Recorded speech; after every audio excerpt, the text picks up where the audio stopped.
Hi friends, welcome to Murthy maths and English channel. Friends, మనం ఈరోజు English గ్రామర్లో భాగంగా AP state వారు కొత్తగా రిలీజ్ చేసినటువంటి 6th class new English text బుక్లో ఉన్నటువంటి 7th లెసన్ ఫెయిర్ ప్లే గురించి డిస్కస్ చేయబోతున్నాం. ఆ లెసన్లో ఉన్నటువంటి గ్రామర్ ఒకాబులరీ సంబంధించిన టాపిక్ గురించి డిస్కస్ చేయబోతున్నాం. ఇది డిఎస్సి రాసే అభ్యర్థులకు చాలా ఉపయోగకరమైన వీడియో. అలాగే ఈ 6th క్లాస్ సంబంధించి న్యూ ఇంగ్లీష్ టెక్స్ట్ బుక్ సంబంధించి 6th lesson, 5th lesson, 4th lesson వీటికి సంబంధించిన వీడియోలను కూడా అప్లోడ్ చేయడం జరిగింది. ఆ వీడియోలో ఎవరైనా వాచ్ చేయనట్లయితే ఆ వీడియోకి లింక్ కింద డిస్క్రిప్షన్లో కానీ పైన ఎండ్ కార్డ్స్లో కానీ ఐ కార్డ్స్లో కానీ పెడతాను, తప్పనిసరిగా వాచ్ చేయండి. అలాగే 3rd, 4th, 5th క్లాస్ సంబంధించి టెక్స్ట్ బుక్లో ఉన్నటువంటి వొకాబులరీ గ్రామర్ అంతటిని కూడా డిఎస్సి వారికి ఉపయోగపడేలా నేను వీడియోలు అప్లోడ్ చేయడం జరిగింది. మీకు ఏ క్లాస్ సంబంధించిన లెసన్స్ సంబంధించిన వీడియో కావాలన్నా AP state 3rd class English grammar లేదా ఇంగ్లీష్ టెక్స్ట్ బుక్ అని టైప్ చేసి @మూర్తిసార్ MURTHYSIR @కి మూర్తిసార్కి స్పేస్ లేకుండా టైప్ చేసి సెర్చ్ చేస్తే నా వీడియోలోనే మీకు అందుబాటులో ఉంటాయి. లేదా నా ఛానల్లో ప్లేలిస్ట్లో మీకు 3rd class, 4th class, 5th class lessons సంబంధించి అన్నింటికి ప్లేలిస్టులు అందుబాటులో ఉన్నాయి. ఓకేనా? వీడియో చివరి వరకు స్కిప్ చేయకుండా వాచ్ చేయండి. చూసిన ప్రతి ఒక్కరు కూడా లైక్ చేయండి, మీ ఫ్రెండ్స్కి షేర్ చేయండి. మనకి ఈ 7th లెసన్ ఫెయిర్ ప్లేలో గ్రామర్ అండ్ వొకాబులరీ సంబంధించి మొదటగా ఫ్రేజెస్ గురించి ఇవ్వడం జరిగింది. కొన్ని ఫ్రేజెస్ని ఒక బాక్స్లో ఫ్రేజెస్ ఇచ్చి కిందన ఒక 10 సెంటెన్సెస్ ఇచ్చి ఒక సెంటెన్స్లో ఒక ఎటాలిక్ సైజు ఒక వర్డ్ రాసి డెఫినెట్గా ఒక వర్డ్ రాసి ఆ వర్డ్కి రిలేటెడ్గా ఉన్నటువంటి ఫ్రేజ్ మనల్ని సెలెక్ట్ చేసి రాయమన్నాడు. నేను ఇక్కడ అండర్లైన్ చేశాను ఆ పార్ట్కి. ఓకేనా? చూద్దాం. ఫస్ట్ ఏంటంటే ఇది ఏమిచ్చినట్టు మనకి ఇక్కడ అంటే phrases look after, swallow, make it up, keep mum, go into, ease one's conscience, as ill luck, would have it, a tight spot, take chances, my heart sank అని ఫ్రేజెస్ ఇచ్చాడు. ఇప్పుడు ఫస్ట్ది the best way to avoid and unnecessary argument is to remain silent. Remain silent కింద underline నేను తీశాను. వాడైతే అక్కడ దానిని ఇటాలిక్ సైజులో రాశాడు ఆ వర్డ్ని. ఆ వర్డ్ సరిపడే ఫ్రేజ్ ఇందులో మనం సెలెక్ట్ చేయమన్నాడు. సో ఇక్కడ ఏంటంటే the best way to avoid and unnecessary argument is to remain silent అంటే ఆ అనవసర వాదనకి నివారించడానికి సరైన ఉత్తమమైన మార్గం ఏంటంటే మౌనంగా ఉండడమే అర్థం. సో రిమైన్ సైలెంట్ అంటే మౌనంగా ఉండడమే అర్థం. అయితే దానికి సరిపడే ఇక్కడ మనకి ఫ్రేజ్ ఏముందంటే కీప్ మమ్. ఏంటండి? కీప్ మమ్ అనేది దానికి సరిపడే ఫ్రేజ్ అనమాట. దీనికి రిమైన్ సైలెంట్కి సరిపడే మీనింగ్ గల ఫ్రేజ్ అంటే కీప్ మమ్. ఓకేనా? అంటే ఇద్దరి మధ్య వాదనకి ముగింపు పలకాలంటే సరైనటువంటి ఉత్తమమైన మార్గం ఏంటంటే మనకి ఇక్కడ మౌనంగా ఉండడం అని అర్థం. అటువంటి మీనింగ్ ఇచ్చేదంటే కీప్ మమ్ అన్నది. నెక్స్ట్ అండి, unfortunately the train I was trying to catch was cancelled. దురదృష్టవశత్తు నేను ఏ ట్రైన్ కోసం అయితే నేను ట్రై చేస్తానో ఆ ట్రైన్ క్యాన్సిల్ అయిందని. సో అన్ఫార్చునేట్లీ కింద నేను అండర్లైన్ గీసాను. ఈ అన్ఫార్చునేట్లీకి సరిపడే మీనింగ్ గల ఫ్రేజు ఇందులో ఎక్కడ ఉందో మనకు చూడాలి. ఎక్కడ ఉందంటే మనకి యాజ్ ఇల్ లక్. సో అన్ఫార్చునేట్లీకి సరిపడే మీనింగ్ గల ఫ్రేజ్ ఏంటంటే యాజ్ ఇల్ లక్ అని అర్థం. రెండు ఒకటే meaning. Next, he has been told not to take risks while driving a car through a crowded street. అంటే రద్దీగా ఉన్న స్ట్రీట్ గుండా కార్ డ్రైవ్ చేస్తున్నప్పుడు రిస్క్ తీసుకోవద్దు అని చెప్పడం. అయితే ఇక్కడ టేక్ రిస్క్స్ ఉంది కదా, దీనికి సరిపడే మీనింగ్ గల ఫ్రేజ్ ఏముందంటే ఇందులోని టేక్ ఛాన్సెస్ అని ఉంది. టేక్ ఛాన్సెస్ అన్న టేక్ రిస్క్స్ అన్న ఒకటే మీనింగ్ వస్తుంది ఈ సెంటెన్స్ పరంగా. ఓకేనా? Next, the patient needs to be properly taken care of. అంటే ఒక రోగిని మనం చాలా బాగా చూసుకోవాలని అర్థం. ఒక రోగిని మనం బాగా సరిగా చూసుకోవాలని మీనింగ్. ఆ విధంగా టేకెన్ కేర్ ఆఫ్కి సరిపడే ఇందులో ఫ్రేజ్ ఏముందంటే లుక్ ఆఫ్టర్ లేదా లుక్డ్ ఆఫ్టర్, ఏదైనా ఒకటే. పాస్ట్లో చెప్తే లుక్డ్ ఆఫ్టర్ అని అంటాం. ఓకేనండి? Next, why don't the two of you and your quarrel by shaking hands. అంటే మీ ఇద్దరు కూడా ఒకరికొకరు షేక్ హ్యాండ్స్ ఇచ్చుకోవడం ద్వారా మీ ఇద్దరి మధ్య ఉన్నటువంటి గొడవని ఎందుకు ముగింపు పలకకూడదు అని అర్థం. సో ఈ విధంగా ఎండ్ యువర్ క్వారల్కి సరిపడేదంటే మేక్ ఇట్ అప్ వస్తుంది. ఏమొస్తుంది? Make it up. End your quarrel అనే వర్డ్కి ఆ లైన్ ఈ లైన్కి మీనింగ్ సరిపోయే ఫ్రేజ్ అంటే మేక్ ఇట్ అప్. అంటే మీ ఇద్దరు ఒకరికొకరు షేక్ హ్యాండ్స్ ఇచ్చుకోవడం ద్వారా మీ ఇద్దరి మధ్య ఉన్న గొడవకి ముగింపు ఎందుకు పలకకూడదని మీనింగ్. ఆ మీనింగ్లో ఇక్కడ ఎండ్ యువర్ క్వారల్కి సరిపోయేది ఏంటంటే మేక్ ఇట్ అప్. నెక్స్ట్ చూడండి friends, I was in a difficult situation till my friends came to my rescue. అంటే నా స్నేహితులు వచ్చేవరకు నేను క్లిష్ట పరిస్థితుల్లోనే ఉన్నాను. నా స్నేహితులు వచ్చి నేను రక్షించే వరకు నేను క్లిష్ట పరిస్థితుల్లోనే ఉన్నాను అని అర్థం. సో ఇక్కడ ఏ డిఫికల్ట్ సిచ్యువేషన్ ఉన్నది. ఇక్కడ దీనికి సరిపడే ఫ్రేజ్ ఏముంది అంటే ఇక్కడ ఇందులోని ఏ tight spot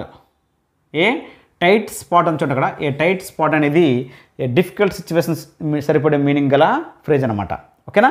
next, when I saw A pile of dirty dishes I felt very disappointed. కింద అండర్లైన్ చేశాడు. When I saw A pile of dirty dishes అంటే మురుకు కాలువ కుప్పను నేను చూసేటప్పుడు నేను చాలా నిరాశకు గురయ్యాను. సో ఈ విధంగా ఐ ఫెల్ట్ వెరీ డిసప్పాయింటెడ్ సరిపడే ఫ్రేజ్ ఇందులో ఏముందంటే మై హార్ట్ శాంక్ అనేది దాని యొక్క సరిపడే ఫ్రేజ్ అనమాట. I will examine the matter carefully before commenting on it. ఇక్కడ ఎగ్జామిన్ కింద ఉంది అంటే నేను దాని మీద వ్యాఖ్యానించే ముందు, ఆ విషయం మీద వ్యాఖ్యానించే ముందు జాగ్రత్తగా దాన్ని పరిశీలిస్తానని మీనింగ్. అయితే ఇక్కడ ఎగ్జామిన్కి సరిపోయే ఇందులో ఫ్రేజ్ ఏంటంటే మనకి ఇక్కడ గో ఇంటూ అంటే జాగ్రత్తగా పరిశీలించడం, నిశ్చితంగా దాన్ని గో ఇంటూ అంటాం. ఎగ్జామిన్ అన్న గో ఇంటూ అన్న ఒకటే మీనింగ్. చూడండి, they criticised him in the meeting but he accepted without protest all the criticism. అంటే ఇక్కడ యాక్సెప్టెడ్ వితౌట్ ప్రొటెస్ట్ కింద అండర్లైన్ చేసాడు, దాన్ని సరిపడే ఫ్రేజ్ రాయాలి. అంటే మీటింగ్లో అతన్ని బాగా విమర్శించారు అందరూ, కానీ అతను ఆ విమర్శల్ని అంగీకరించాడు తప్ప ఎటువంటి నిరసన తెలపలేదు. సో ఇక్కడ యాక్సెప్టెడ్ వితౌట్ ప్రొటెస్ట్కి సరిపోయే మీనింగ్ గల ఫ్రేజ్ అంటే స్వాలోడ్ అంటే స్వాలో, దానికి పాస్ట్ అంటే స్వాలోడ్. ఓకేనా. Next, it will free me from worry to know that I had done nothing wrong. It will free me from worry, దీని కింద మనం అండర్లైన్ చేసాం. To know that I had done nothing wrong అంటే నేను ఏ తప్పు చేయలేదని తెలుసుకున్నప్పుడే నాకు మనశ్శాంతిగా ఉంటుంది, లేదా అటువంటి ఆ బాధ నుండి నాకు విముక్తి కలుగుతుంది అని చెప్పడం. So free me from worry అని మీనింగ్ సరిపోయిందంటే మనకి ఇక్కడ ఈజ్ వన్స్ కన్సైన్స్ అనే మీనింగ్ అనేది ఇక్కడ రావడం అనేది జరుగుతుంది. ఓకేనండి. అలాగే ఇక్కడ చూడండి, మనకి పైన యాక్సెప్టెడ్ వితౌట్ ప్రొటెస్ట్ అంటే ఎటువంటి నిరసన తెలపకుండా అంగీకరించడం, ఆ మీనింగ్ వచ్చేది ఏంటంటే ఇక్కడ స్వాలోడ్. ఓకేనండి. ఇది ఈ ఫ్రేజెస్ సంబంధించి మనకి టెక్స్ట్ బుక్లో 10 సెంటెన్స్ ఇచ్చాడు, వాటి సరిపడే ఫ్రేజెస్ సెలెక్ట్ చేసి రాయమన్నాడు. ఓకేనా. ఇంకా ఇందులో ఇంకేమొచ్చాడు అనేది చూద్దాం ఫ్రెండ్స్. ఈ లెసన్లోనే ఫ్రేజెస్ సంబంధించి కొన్ని ఫ్రేజెస్ ఇచ్చాడు, ఆ ఫ్రేజెస్ మీనింగ్స్ ఇచ్చాడు. ఆ మీనింగ్స్ బట్టి ఆ కింద 5 డాషలు ఇచ్చి ఆ డాషలు సరిపడే ఫ్రేజెస్ మనం సెలెక్ట్ చేసి రాయమని ఇవ్వడం జరిగింది. ఓకే. ఫస్ట్ డేట్ ఇచ్చేటట్టు సెటప్ అంటే put in place or start అంటే ఏర్పాటు చేయడం. సెటప్ అంటే ఒక ఏర్పాటు చేయడం ఏమంటే సెటప్ అంటాం.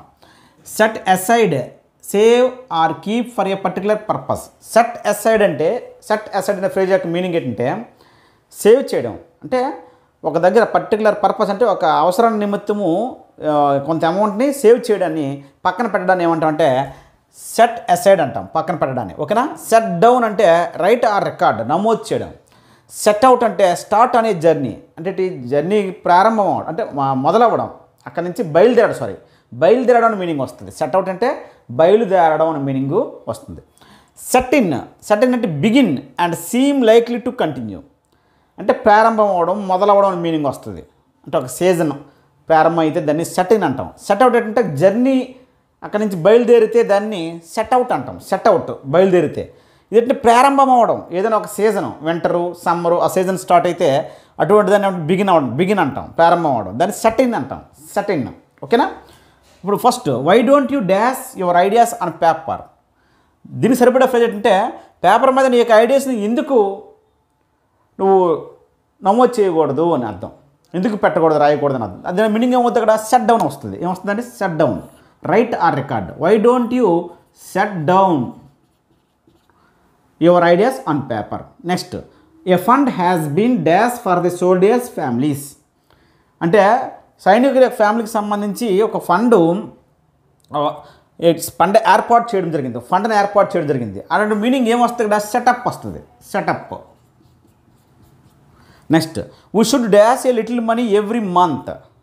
ప్రతి నెల మనం కొంత అమౌంట్ని పక్కన పెట్టాలి, సేవ్ చేయాలి పర్పస్ కోసం అని మీనింగ్ లేట్ వస్తుంది. సెట్ అసైడ్ అని వస్తుంది. We should set aside a little money every month. You should buy some woollens before winter dash అంటే వింటర్ ప్రారంభానికి ముందే నువ్వు తప్పనిసరిగా ఉలెన్స్ ఉన్ని దుస్తులు కొనుక్కోవాలి. వింటర్ ప్రారంభం అవడానికి ప్రారంభము అని వచ్చిందంటే బిగిన్, సెట్స్ ఇన్. ఓకేనా, సెట్స్ ఇన్ సింపుల్ ప్రెజెంట్లో చెప్తాం. ఓకేనా, sets in, begin, seem likely to continue. అంటే వింటర్ ప్రారంభం అవడానికి ముందే ఉలెన్స్ని కొనుక్కోవాలి తప్పనిసరిగా అని మీనింగ్ అనమాట. ఓకేనా, ఈ విధంగా ఒక సీజన్ ప్రారంభానికి ముందు ప్రారంభము అని మీనింగ్లో సెట్ ఇన్ వస్తుంది. Sets in the dash on the last stage of their journey. ఆ జర్నీ యొక్క చివరి దశలోనే, లాస్ట్ స్టేజ్లోనే వాళ్ళు బయలుదేరారు అని అర్థం. ఆ జర్నీ యొక్క చివరి దశలో వాళ్ళు బయలుదేరారని అర్థం. బయలుదేరారు, జర్నీ సంబంధించి బయలుదేరేటప్పుడు ఏం చెప్పాలి? Set out. They set out on the last stage of the journey. ఆ జర్నీ చివరికి వచ్చింది, ఆ చివర వచ్చినటువంటి ఆ దశ నుండి వాళ్ళు సెట్ అవుట్ బయలుదేరారు. ఆ విధంగా బయలుదేరారు జర్నీ నుండి. స్టార్ట్ అనే జర్నీ అంటే జర్నీ నుండి బయలుదేరితే అప్పుడు సెట్ అవుట్ చెప్పాలి. ఒక సీజన్ ప్రారంభమైతే సెట్స్ ఇన్ అని చెప్పాలి. ఓకేనండి, ఇవి మన టెక్స్ట్ బుక్లో సెట్ సంబంధించి SET, setup, set aside, set down, set out, set in అని మనకి ఇవ్వడం అనేది జరిగింది. ఓకేనా, అలాగే ఇదే లెసన్లో మనకు కొన్ని యాంటోనమ్స్ ఇచ్చాడు, ఆపోజిట్ వర్డ్స్. అవేంటో ఒకసారి చూద్దాం ఫ్రెండ్స్. మనకి ఈ లెసన్లోనే, ఈ 7th లెసన్లోనే మనకి ఆపోజిట్ వర్డ్స్ లేదా యాంటోనమ్ వర్డ్స్ గురించి ఇవ్వడం జరిగింది. మొదట ఇచ్చాడంటే లిక్విడ్కి ఏమిచ్చాడు? సాలిడ్. ద్రవ పదార్థము, ఘన పదార్థము. లిక్విడ్కి opposite word solid. Hard, soft. Hard అంటే దృఢమైన. ఓకేనా, సాఫ్ట్ అంటే ఏంటి? మృదువైన అర్థం. ఓకేనా, ఈ విధంగా మనకు 2 ఇచ్చి మిగతా 5 ఇచ్చి వాటికి ఆపోజిట్ వర్డ్స్ రాయమని మనకి కొన్ని డాష్లు ఇవ్వడం జరిగింది. ఓకేనా, సో ఫస్ట్ది ఓల్డ్. సో ఓల్డ్కి మనకి ఇక్కడ ఏమవుద్దంటే, న్యూ లేదా యంగ్ ఏదైనా అవ్వచ్చు. ఓకేనా, లేదా ఏన్షియంట్ అయినా అవ్వచ్చు. నెక్స్ట్ అండి ఓపెన్కి ఏమవుద్ది? క్లోజ్. ఓపెన్కి ఆపోజిట్ ఏమవుద్ది? క్లోజ్. వెట్కి ఏమవుద్దంటే డ్రై అని తెలిసిందే, వెట్, డ్రై. నెక్స్ట్ బ్లంట్ ఏంటంటే ఇక్కడ మొద్దుబారిన అర్థం. దీనికి ఆపోజిట్ వర్డ్ ఏమవుద్దంటే షార్పెన్. ఓకేనా, ఫర్గెట్ అంటే మర్చిపోవడం, రిమెంబర్ అంటే గుర్తు తెచ్చుకోవడం. సో ఓల్డ్కి న్యూ, వెట్కి డ్రై, ఓపెన్కి క్లోజ్, బ్లంట్కి షార్పెన్, ఫర్గెట్కి రిమెంబర్, లిక్విడ్కి సాలిడ్, హార్డ్కి సాఫ్ట్. ఇది ఈ లెసన్లో మనకి ఇచ్చినటువంటి యాంటోనమ్స్ లేదా ఆపోజిట్ వర్డ్స్ అనమాట. ఓకేనా ఫ్రెండ్స్, ఇది 6th క్లాస్ 7th లెసన్ అయినటువంటి ఫెయిర్ ప్లే సంబంధించి కంప్లీట్గా వొకాబులరీ, గ్రామర్ సంబంధించి ఇది ఇవ్వడం జరిగింది. డిఎస్ వారికి ఈ లెసన్లో నుంచి ఇవి మాత్రం ప్రిపేర్ అయితే సరిపోద్ది అనమాట. ఓకేనా, థ్యాంక్ యూ.